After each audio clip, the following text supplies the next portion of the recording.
update tayo sa panahon ngayon. September 2, araw ng Lunes. Ito ngayon yung update sa bagyong Enteng. Napakalakas po. Around time check, ang oras natin ngayon ay mag-aalas 8 na o 7:50 ng umaga. Ito ngayon yung kalagayan ngayon dito sa rooftop. Dito ito sa Marilao, Bulacan. Nandito kami sa rooftop namin.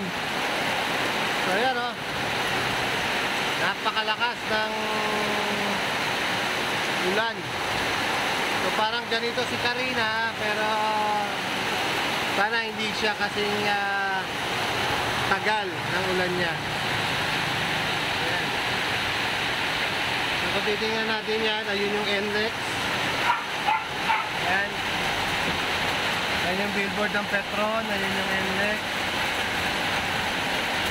So siguro kung nagmamaneho tayo nito, zero visibility ito sa ating pagmamaneho.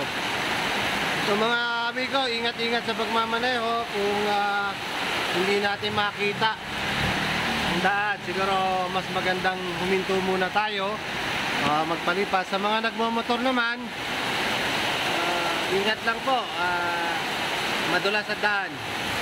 Dalawa lang po ang gulong ninyo. Mas maganda siguro huminto at sumilong muna, then saka tayo mag-proceed pag hindi na malakas ang ulan.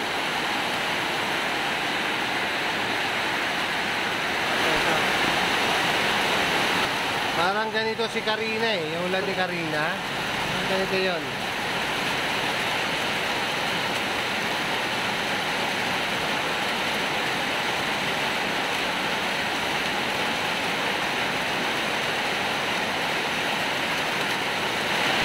Kaya mga amigo, ang bilis makapuno ng isang drum na tubig.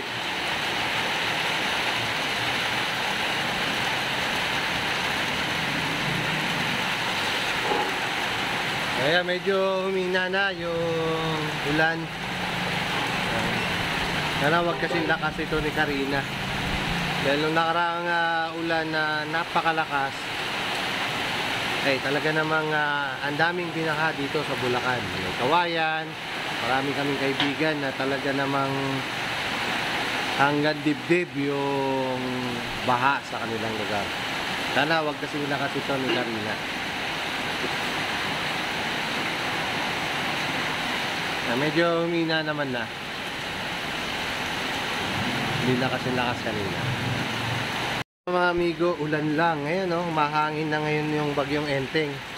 Medyo malakas. Ayan talagang nararamdaman ngayon dito sa lugar namin. Medyo may nagbibuild siya ng hangin. Ayan medyo lumalakas yung hangin. Sana itong tanim namin na malunggay wag bumagsak. Naririnig natin ngayon yung palo ng mga yero.